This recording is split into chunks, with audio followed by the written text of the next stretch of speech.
Ao longo da Bíblia, existe um conceito que é chamado de verdade presente. Em cada período, o povo de Deus pregou uma mensagem. E aquela mensagem era a mensagem presente para aquele tempo. Por exemplo, os antediluvianos ouviram uma mensagem presente, pregada por Noé. E esta mensagem era: o dilúvio está chegando. E Noé pregou então durante 120 anos que o dilúvio estava vindo. Depois de Noé, a gente pode adiantar aí na história, encontramos Moisés guiando o povo do Egito para a terra prometida. E a mensagem presente era: nós estamos indo para a terra prometida, a terra que mana leite e mel. E durante 40 anos Moisés pregou esta mensagem presente. Na época dos apóstolos, logo depois que Jesus tinha voltado para o céu, tinha uma mensagem presente também. E essa mensagem presente era a ressurreição. Eles pregavam a ressurreição. Cristo ressuscitou. Esta é a garantia que nós temos de que Ele é o Filho de Deus. Ele é o Messias prometido. Ele é o Salvador do mundo. Aqui na Bíblia, no livro de 1 Coríntios, no capítulo 15, Paulo coloca a mensagem presente, que era a ressurreição, em palavras tão fortes que a gente entende então a importância dessa mensagem para aqueles dias. Em 1 Coríntios, no capítulo 15, verso 14, Paulo diz o seguinte: se Cristo não ressuscitou, é vã a nossa pregação e vã a nossa fé.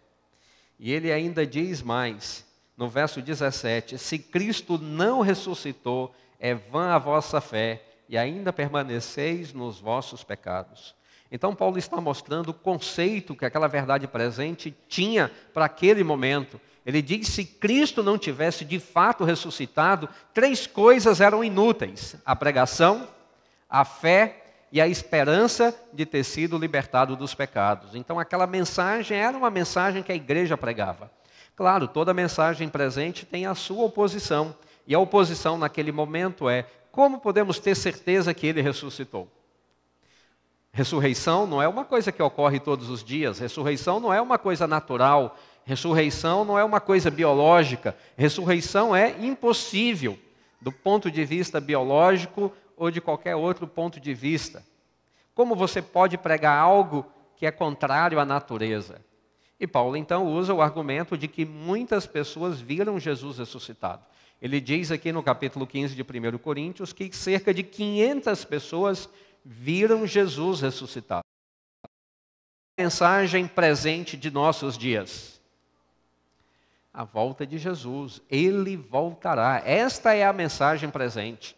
Poderíamos parafrasear Paulo aqui no capítulo 15 de 1 Coríntios e dizer: se Cristo não irá voltar, é vã a nossa fé, é vã a nossa pregação e é vã a nossa esperança. Esta é a mensagem presente: Cristo irá voltar. Por isso que nós temos o nome adventistas, porque nós acreditamos na volta de Jesus. Mas nós temos um problema com a volta de Jesus. O problema é o tempo. O tempo demorou demais. Nós já estamos aí há quase 2000 anos desde que Cristo foi para o céu. Daqui a 15 anos, vamos completar 2000 anos que Cristo voltou para o céu. Olha, é difícil você acreditar que algo é breve quando dura tanto tempo. Embora a Bíblia esteja aí recheada de textos que diz que Ele em breve virá, mas depois de 2 milênios, continuar acreditando que é em breve não é mais tão fácil assim. Vamos dar uma olhada em alguns textos em que os apóstolos de Cristo, os primeiros pregadores, criam na brevidade da volta de Jesus. Em 1 Tessalonicenses, no capítulo 4, o apóstolo Paulo está então escrevendo àquela igreja, e ele vai falar sobre o assunto da volta de Jesus, especialmente da ressurreição que ocorrerá no dia da volta de Jesus. E no capítulo 4 de 1 Tessalonicenses, no verso 15, ele diz assim: ora, ainda vos declaramos por palavra do Senhor isto, :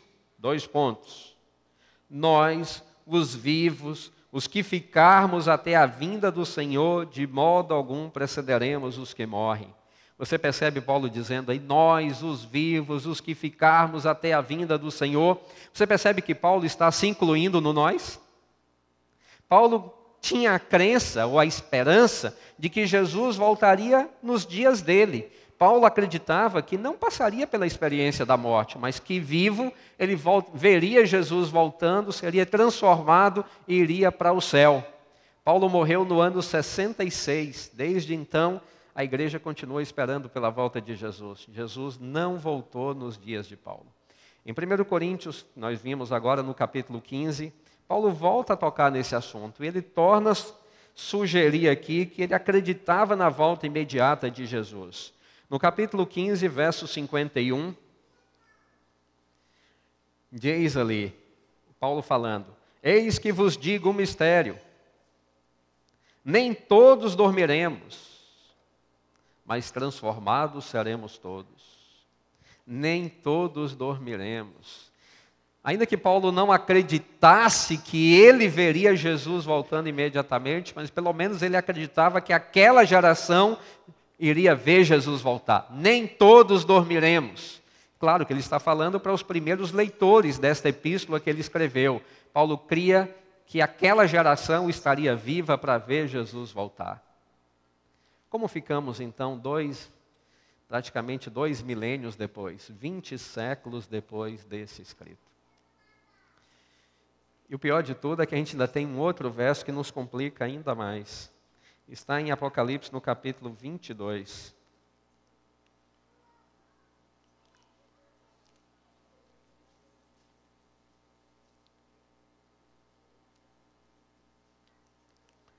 Aqui no Apocalipse, capítulo 22, nós vamos encontrar Jesus falando. E ele diz que ele vem em breve. No verso 20, que é o penúltimo verso da Bíblia, capítulo 22, verso 20, Jesus diz assim, João citando Jesus: aquele que dá testemunho destas coisas diz. A partir daqui são palavras de Jesus. Abrindo aspas, certamente venho sem demora. E João acrescenta, amém, vem Senhor Jesus. Sinceramente, eu considero algo sem demora quando, no máximo, um mês, sei lá, dependendo da coisa, um ano. Se alguém marcar um encontro comigo e dizer, pastor, tudo bem, daqui a 15 anos a gente se vê, eu não vou acreditar que é uma coisa que é rápida, né, que é sem demora. Eu vou até me esquecer desse compromisso que eu assumi 15 anos antes. Agora, quando Jesus afirma, venho sem demora, sabendo que não voltaria antes do século 21, como podemos entender isso? De certa forma, isso dá descrédito à nossa crença na volta de Jesus. Os nossos pioneiros, em 1844 para frente, eles criam que Jesus voltaria logo. Ele não voltou em 1844, mas eles jamais imaginaram que chegariam no século 20 sem a volta de Jesus. Eles imaginavam que Jesus talvez voltasse na década de 50 do século 19, ou no mais tardar nos anos 70, mas nunca além disto. Mas nós estamos aqui. No ano passado, não comemoramos, né? Relembramos o centenário da morte de Ellen White. Imagine se ela ressuscitasse hoje e descobrisse que 101 anos depois da morte dela, nós ainda estamos aqui. Vocês percebem que nós já não pregamos mais sobre a volta de Jesus, com tanta frequência e com tanta ênfase? Se você lembrar bem, qual foi a última vez que você ouviu um sermão sobre a volta de Jesus? Porque nós ficamos desconfiados, porque a volta de Jesus está ligado com a brevidade da volta. E como sabemos que a brevidade não é tão breve, já não conseguimos mais cantar com tanta ênfase. Durante muitos e muitos anos, a voz da profecia esteve aí, antes do período da televisão, nos rádios do Brasil inteiro.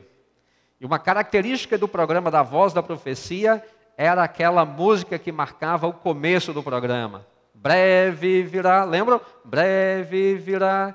Quase todas as gerações do quarteto Arautos do Rei cantou este hino. Nós temos cantado este hino ainda, né, em nossas igrejas? Você tem ouvido este hino ser cantado com frequência? Porque no fundo, nós não acreditamos mais no breve virá. Não admitimos, mas não acreditamos. Porque o tempo nos impede de ter uma fé de que Jesus virá em breve. Mas, queridos, qual é o problema então? Se nós não temos mais essa certeza, e se algumas pessoas esperaram, aonde está o problema então? Como Jesus pôde afirmar, venho em breve? Temos que dar uma olhada na Bíblia. Quando vamos a Daniel no capítulo 2, Daniel capítulo 2, nós encontramos no livro de Daniel algumas profecias que estão ligadas à volta de Jesus, à conclusão da história como nós a conhecemos. E aqui no capítulo 2, no verso 31,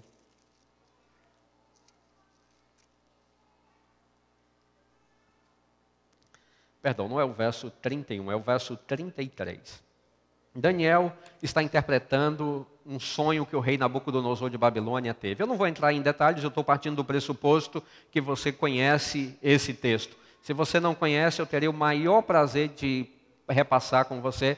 Pode me procurar depois, a gente pode ter um culto para estudar com detalhes essas profecias. Então, estou partindo do pressuposto que você já as conhece. Então, no capítulo 2 de Daniel, Daniel está interpretando aquele sonho profético do rei Nabucodonosor. O rei tinha sonhado com uma grande estátua.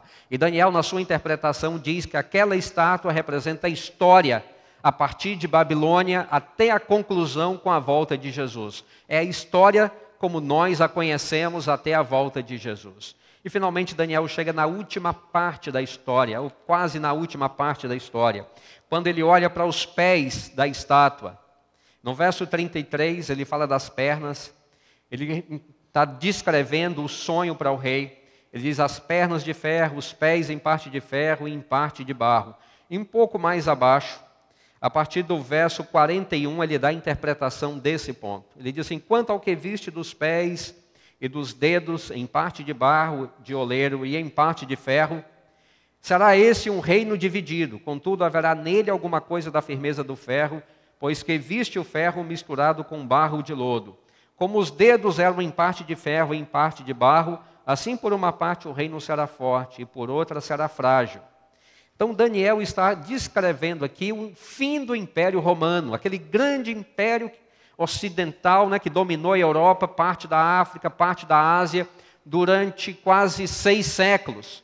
Então Daniel, durante o reinado de Babilônia, 600 anos antes de Cristo, está falando de um evento futuro, que o Império Babilônio, inexistente na época de Daniel, chegaria ao seu ocaso. E Daniel diz, chegará ao fim, e haverá então agora um reino dividido, não teremos mais um único reino.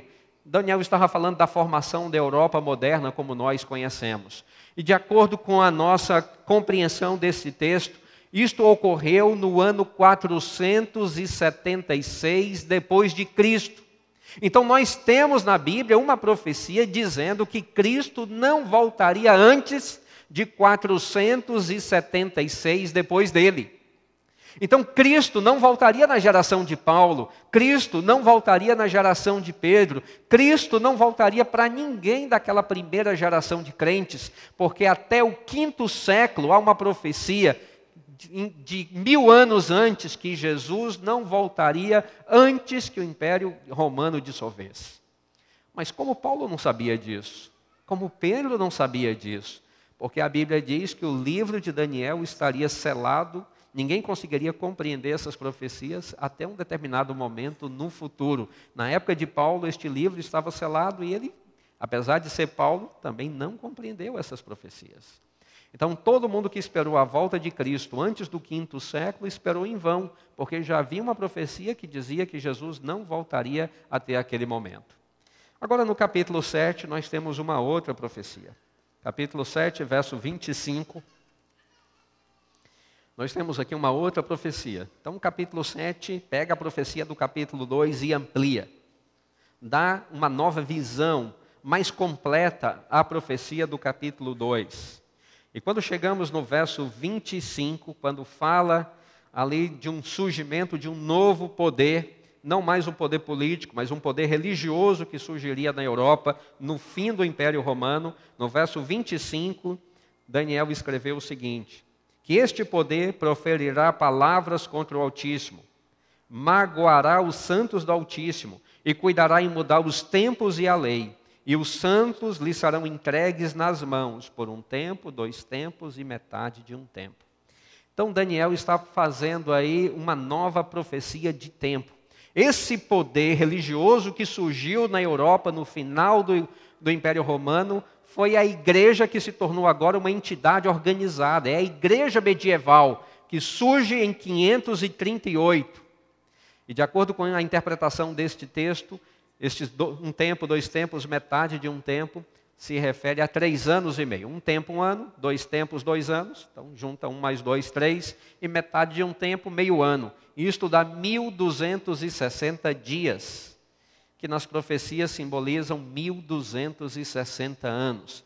Se esse período começou com o estabelecimento oficial da igreja medieval em 538 depois de Cristo, se você acrescenta a isto 1260 anos, vamos chegar em 1798.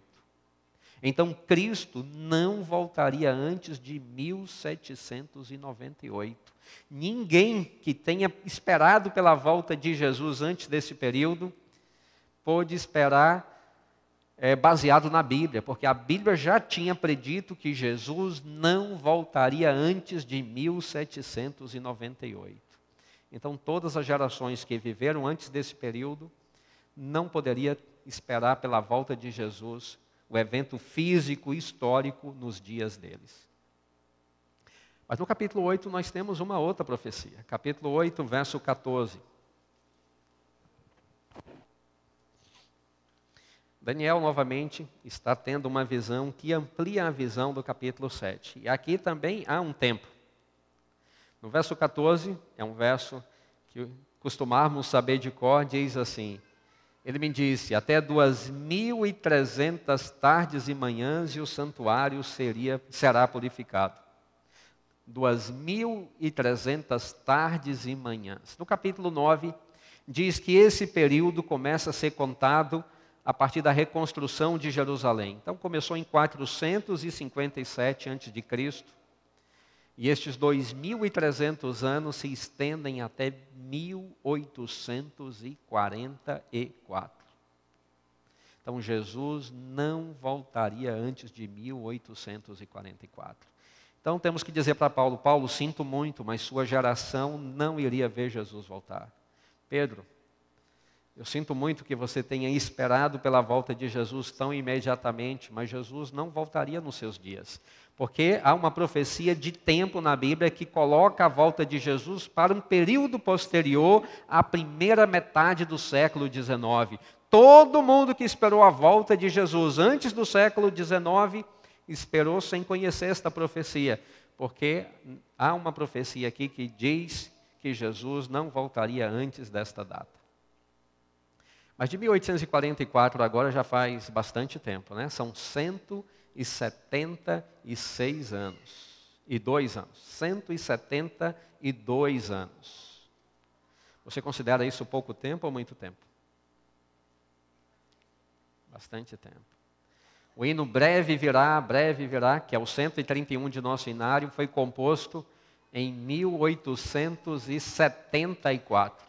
Todo adventista que nasceu depois dessa época cantou durante muito tempo: breve virá, breve virá, breve virá.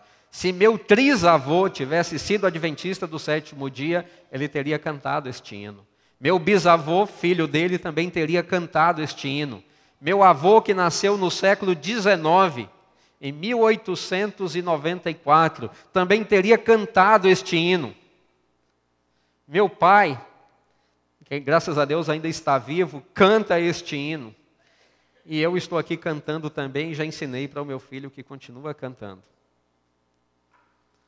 Mas é difícil imaginar que do meu trisavô até aqui seja um breve tempo, né? E Jesus, ele sabia sobre isto. Então, em Mateus capítulo 24, ele fez um longo sermão, não é bem um sermão, uma explicação, porque ele foi perguntado em particular sobre o fim. No capítulo 24, verso 3, nós encontramos ali os discípulos reunidos com Jesus no Monte das Oliveiras, na terça-feira à noite, que antecedeu a sexta que ele foi crucificado. Então, naquela terça-feira à noite, eles fazem uma pergunta a Jesus relacionada com o fim. Aqui diz, Mateus 24, verso 3. No Monte das Oliveiras achava-se Jesus assentado, quando se aproximaram dele os discípulos, em particular, e lhe pediram: dize-nos quando sucederão estas coisas, e que sinal haverá da tua vinda e da consumação do século? Essa é uma boa pergunta, é a pergunta que nós todos fazemos. Quando? E a partir do verso 4, Jesus começa a responder esta pergunta. Mas ele não trata do tempo até o verso 36. Apenas quando chega no verso 36, ele começa a falar do tempo. E a resposta dele não é nada animadora. Ele diz, mas a respeito daquele dia e hora, ninguém sabe. Nem os anjos dos céus, nem o Filho, senão o Pai. Estamos ansiosos por uma data e Jesus conclui dizendo que não tem uma data. Aliás, que a data existe, mas é de conhecimento exclusivo do Pai, que naquele momento nem ele sabia, nem os anjos, apenas o Pai tinha conhecimento daquela data. Mas Jesus, então, inesperadamente, introduz um assunto do Antigo Testamento. E ele compara a volta dele àquele evento, e ele diz que a volta dele será muito semelhante àquele evento. Vamos dar uma olhadinha? No verso 37, ele fala assim: pois assim como foi nos dias de Noé, também será a vinda do Filho do Homem. Porquanto assim como nos dias anteriores ao dilúvio, comiam e bebiam, casavam e davam-se em casamento, até ao dia em que Noé entrou na arca. E não o perceberam, senão quando veio o dilúvio e os levou a todos. Assim será também a vinda do Filho do Homem. Jesus não estabelece uma data aqui, não há uma profecia de tempo em Mateus capítulo 24. Mas no dilúvio tem. Vamos dar uma olhadinha em Gênesis capítulo 6. Em Gênesis capítulo 6, começa a história do dilúvio. E na introdução à história do dilúvio, no verso 3, diz assim: então disse o Senhor, o meu espírito não agirá para sempre no homem, pois este é carnal, e os seus dias serão, quanto tempo? 120 anos. Então o tempo de preparação para o dilúvio foi um tempo de 120 anos. Jesus diz que a volta dele será semelhante ao dilúvio. Embora ele não mencione o tempo, ele menciona os eventos que ocorreram antes do dilúvio. Mas será que o tempo também poderia ser relacionado com o tempo do dilúvio? Quando que o tempo de 120 anos começou a ser contado? A partir do momento em que Deus deu esta visão a Noé, esta informação a respeito do dilúvio, e Noé começou a construir a arca. A arca demorou 120 anos para ser construída. Então teve um prazo para começar a ser contado e teve um prazo para ser concluído. E nesse período, esse espaço de tempo foi um espaço de 120 anos. Quando a igreja surgiu novamente como um moderno Noé, pregando que Jesus vai voltar, em que período marca o surgimento da pregação do advento de forma poderosa, dizendo que Cristo iria voltar? Em que ano? Lembram?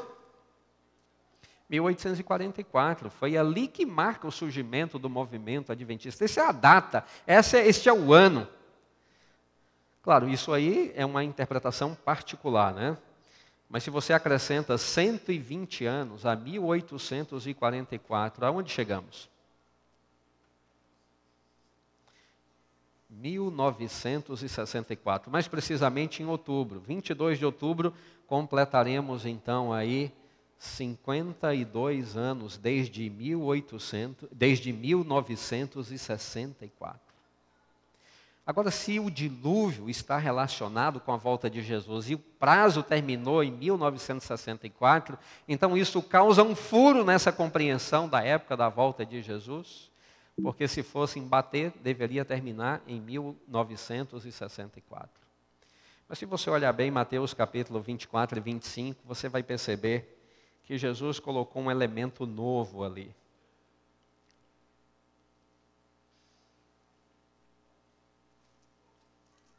Jesus conta 3 histórias, depois que ele termina essa explicação sobre a data, e ele conta 3 histórias. E nessas 3 histórias tem o elemento do tempo. O tempo está presente nas 3 histórias. No verso 45 de Mateus capítulo 24, nós temos ali a parábola do bom servo e do servo mau. Eu vou começar a ler a partir do verso 45 até o momento do tempo. No verso 45, Jesus diz assim: quem é, pois, o servo fiel e prudente, a quem o Senhor confiou os seus conservos para dar-lhes o sustento a seu tempo? Bem-aventurado aquele servo a quem o seu Senhor, quando vier, achar fazendo assim. Em verdade vos digo que lhe confiará todos os seus bens. Mas se aquele servo, sendo mau, disser consigo mesmo, meu Senhor demora-se. Você percebe que Jesus introduz aí um elemento de tardança? O meu Senhor demora-se. Meu Senhor não veio no tempo aprazado. O meu Senhor retarda-se. Retarda a partir de que perspectiva? A partir do momento em que se acreditava que ele deveria ter chegado. Vamos continuar vendo as 3 histórias. Agora a próxima é a história das 10 virgens. O verso 5 é onde está o tempo. E ali diz, e tardando o noivo, foram todas tomadas de sono e adormeceram. Tardando o noivo. Percebe aí o elemento do tempo presente? E, mais uma vez, dizendo que o tempo atrasou, demorou em relação ao que se esperava. E tardando o noivo. E tem uma terceira história, que é a história dos talentos. No verso 19 do capítulo 25, depois de falar da distribuição dos talentos, o verso 19 diz, depois de muito tempo, voltou o Senhor daqueles servos e ajustou contas com eles. Em todas as 3 parábolas, o elemento do tempo está presente. Em todas as 3 histórias, há sempre uma lembrança de que há uma tardança. O Senhor nunca volta no tempo esperado, sempre volta depois. Nas 3 histórias, Jesus enfatizou claramente que haveria uma tardança do tempo que se esperava. Se nós estamos realmente esperando Jesus no período do dilúvio, então nós estamos no tempo de tardança. O tempo então teria terminado em 1964. De lá para cá, nós estamos vivendo no tempo de tardança. O tempo ainda está durando. Nós ainda estamos neste tempo de tardança. Mas até quando vamos continuar no tempo de tardança? A Bíblia não especifica quanto tempo o Senhor atrasa. O que a Bíblia diz nas 3 histórias é que o Senhor sempre volta. O Senhor dos 2 servos volta. O Senhor, o noivo da parábola das 10 virgens, chega. O Senhor da parábola dos 10 talentos retorna. Embora tenha havido um tempo de tardança. Queridos, se você concordar comigo, nós estamos há 52 anos no tempo de tardança. 52 anos não é pouco tempo, é muito tempo. É praticamente uma vida 52 anos. Eu, particularmente, não vivi 52 anos ainda. E 52 anos, então, é muito tempo. Quanto tempo ainda temos que esperar? A partir dessa perspectiva, a gente começa a ver alguns textos da Bíblia com uma outra visão.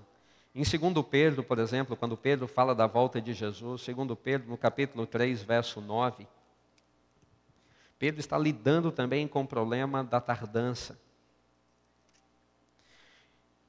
E no capítulo 3, verso 9, Pedro está respondendo a uma crítica que foi feita pelos descrentes. No verso 4 você encontra a crítica.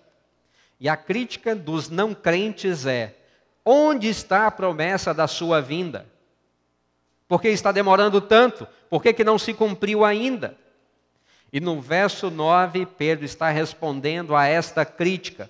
E ele trata agora da resposta. Ele diz, não retarda o Senhor a sua promessa, como alguns a julgam demorada. Pelo contrário, ele é longânimo para convosco, não querendo que nenhum pereça, senão que todos cheguem ao arrependimento.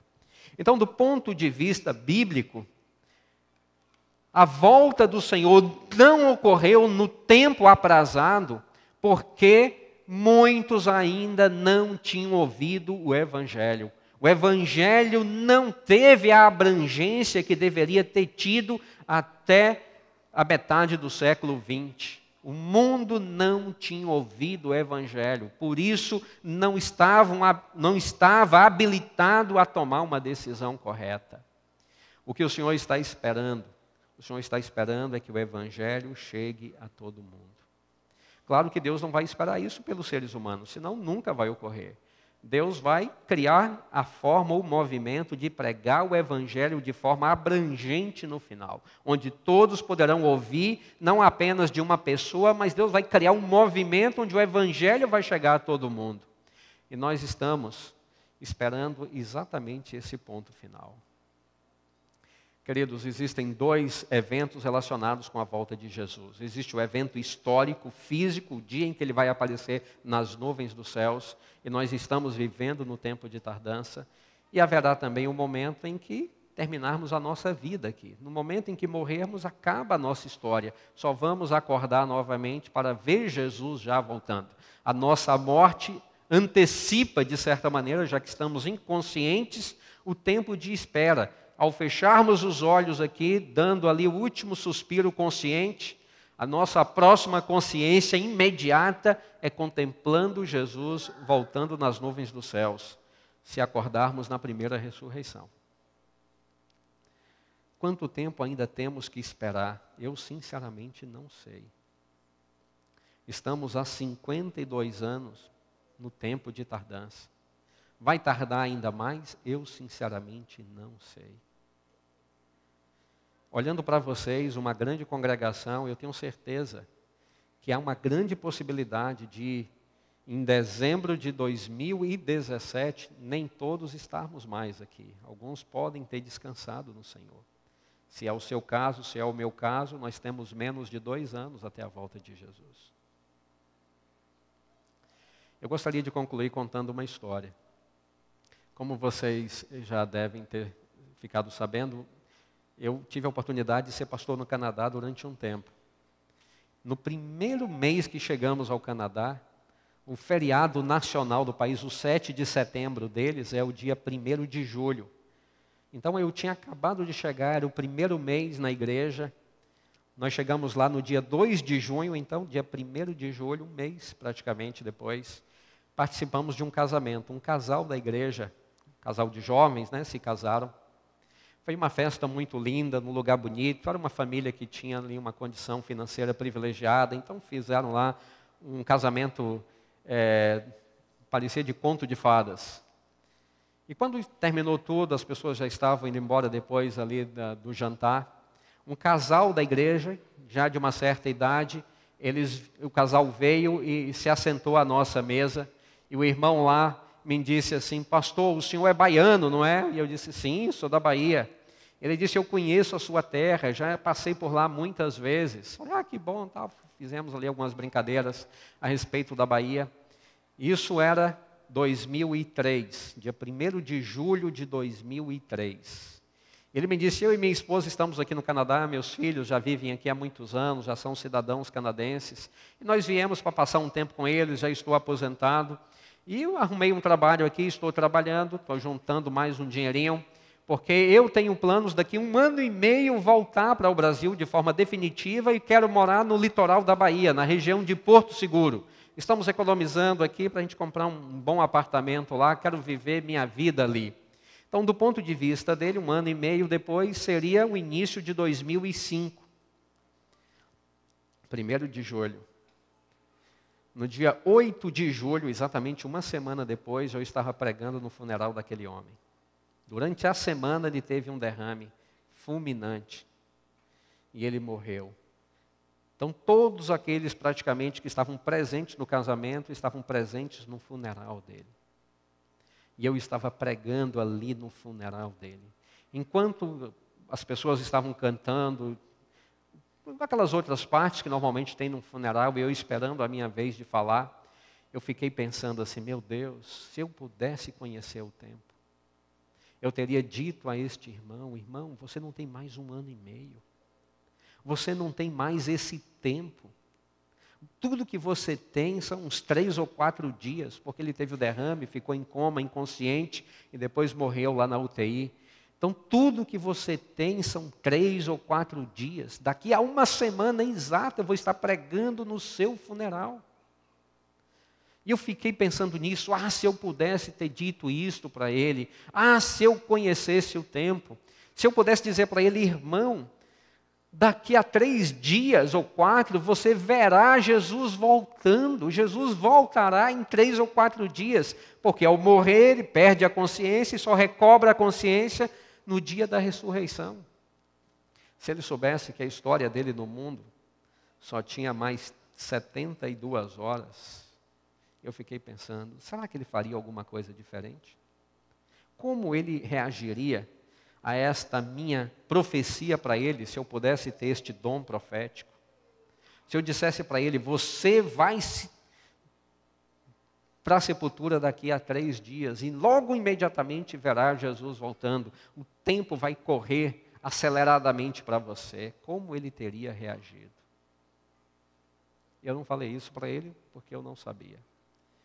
Mas hoje eu tenho a oportunidade de falar para você, não dizendo que você só tem 3 ou 4 dias, mas pode ocorrer que você só tenha 3 ou 4 dias. Pode ocorrer que você só tenha 1 mês, ou só tenha 1 ano, ou só tenha 10 anos. Ou quem sabe Jesus volte muito antes de 10 anos. Mas, querido, e se amanhã fosse o dia? O que você faria de hoje até amanhã? Você faria alguma mudança na sua vida? Precisaria sair daqui para fazer alguma mudança na sua vida? Dizem que, uma vez perguntaram ao pastor John Andrews: Pastor Andrews, se o senhor soubesse que Jesus iria voltar amanhã, o que o senhor faria? E dizem que ele olhou, pensou e disse: nada, absolutamente nada. E a pessoa que fez a pergunta então ficou espantada e disse: pastor, sabendo que Jesus iria voltar amanhã, o senhor não faria nada? Ele disse: não, eu continuaria vivendo a minha vida como eu tenho vivido até aqui. Você tem essa segurança também? De que você tem vivido a sua vida com Jesus? Sabe, queridos, se morrermos antes, será muito triste acordar e descobrir que é a segunda ressurreição. Para os outros será muito triste. Para nós será muito mais triste, porque nós conhecemos, porque nós temos a esperança, porque nós vivemos com essa expectativa. Mas será muito triste acordar na segunda ressurreição. E a grande pergunta que certamente faremos é: por que acordamos na segunda ressurreição? E você sabe por quê. Se você acordar na segunda ressurreição, hoje você sabe por quê. Eu tenho certeza que você sabe por quê. E a pergunta que eu lhe faço é: vale a pena, sabendo o porquê, continuar fazendo o que fazemos? Se você sabe o porquê acordaria na segunda ressurreição, então por que você não aproveita o tempo de hoje? Jesus irá voltar, ponto. Esteja você morto, esteja você vivo, esteja você convertido, esteja você perdido, Jesus irá voltar. Isto é tão certo quanto 2 e 2 são 4. Não é uma possibilidade, é uma realidade. Ele vai voltar.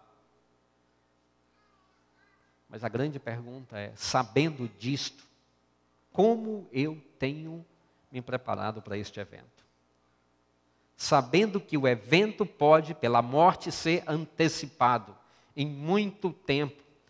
O evento físico pode demorar um pouco para ocorrer, mas o evento da morte pode ocorrer a qualquer momento. Eu gostaria de apelar ao seu coração: não saia da igreja como você entrou aqui hoje. Se neste momento você está pensando em alguma coisa que você pode mudar, se você não tem plena confiança de estar vivendo de acordo com o ensinamento de Jesus, não se iluda. Não saia daqui esperando mudar amanhã. Você pode não ter o amanhã. Você só tem o agora. Aproveite neste momento para consagrar-se a Deus, para renunciar tudo aquilo que lhe impede de andar com Jesus. Que Deus o abençoe. Que a volta de Jesus seja para você o que Ele espera que seja. Um momento feliz de reencontro com o seu Salvador. Que você possa estar na multidão que olhará para o céu e irá dizer: este é o nosso Deus a quem aguardávamos e Ele nos salvará. Caso você tenha descansado no pó da terra, que você tenha a felicidade de acordar para ver Jesus nas nuvens dos céus. Que você saia dali transformado. Jesus fez uma pergunta retórica, ele disse: o que adianta o homem ganhar o mundo inteiro, se por último perder a sua alma? Nada. Pense bem, não volte para casa do mesmo jeito. Aproveite esta oportunidade, porque o Senhor em breve virá. E quando Jesus diz: eu venho sem demora, Ele está dizendo, comparando esse venho sem demora com os eventos do capítulo 19 e 20, que são eventos que ocorrem no final, são os últimos eventos. Então, quando os últimos eventos estiverem ocorrendo, Jesus diz: eu venho sem demora. E nós estamos presentemente entrando nestes últimos eventos. Acredite, Jesus está voltando para buscá-lo, para salvá-lo. Está você ansioso por isso? Que Deus o abençoe. Que aquele dia seja um dia magnífico para você, como eu espero que seja para mim também. Em nome de Jesus. Amém. Vamos falar com o nosso Deus antes de sairmos? Querido Deus, Pai amado, Pai bendito, nós queremos agradecê-lo pela certeza da volta de Jesus. Muito obrigado, porque a volta de Jesus não é uma possibilidade, é uma realidade.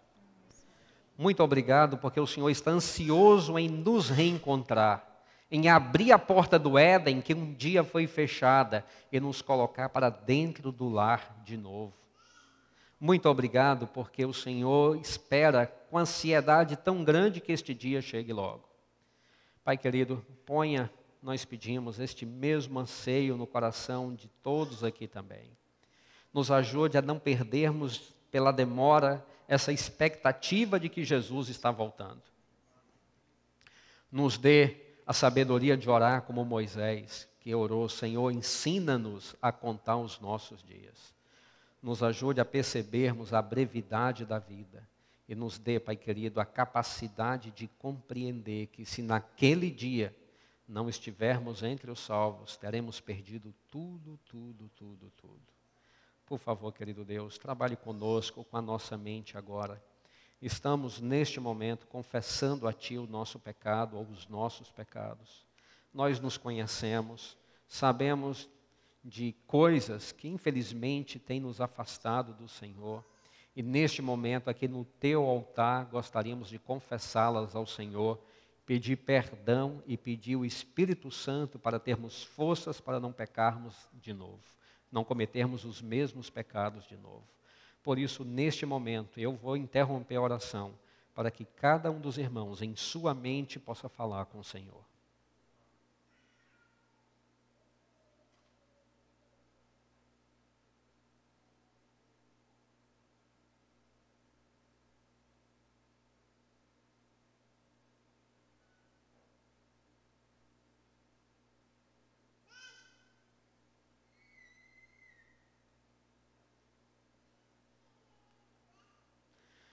O Senhor acabou de nos ouvir, querido Deus. E nós queremos agradecê-lo pela certeza do perdão que o Senhor está nos oferecendo neste exato momento. Muito obrigado, porque fomos perdoados pelo Senhor. Mas, Pai querido, não queremos sair daqui para continuar cometendo os mesmos pecados. Então nós pedimos: Senhor, nos dê a plenitude do poder do Teu Santo Espírito, para vencermos a nossa natureza pecaminosa, para termos de fato domínio próprio, para que a nossa vontade seja submissa à vontade do Senhor. E como Jesus, possamos refutar o diabo, como José, possamos fugir da tentação, como Daniel, tenhamos coragem de viver pela nossa fé, ainda que a nossa vida esteja em risco. Nos dê, Pai querido, esta hombridade de viver de acordo com a Tua vontade, para que o dia da Tua volta seja de fato um evento glorioso para cada um de nós em particular, É o que pedimos humildemente no nome poderoso de nosso Salvador Jesus Cristo. Amém.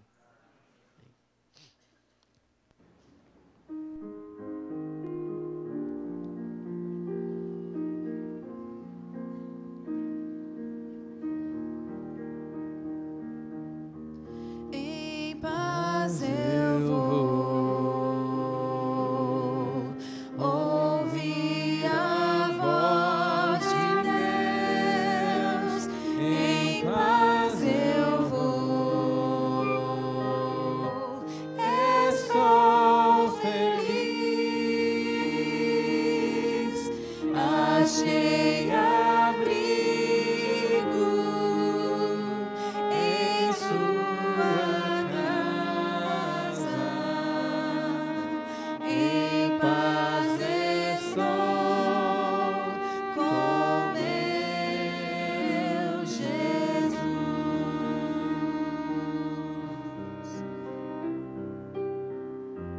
Em paz eu vou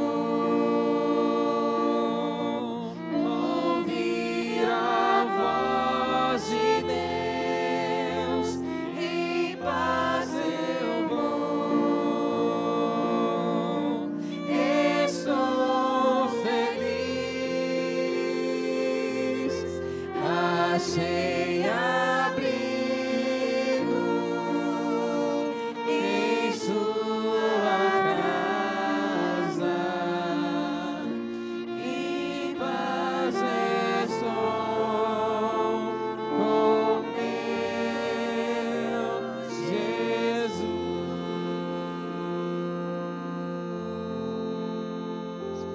Amém. Feliz sábado a todos.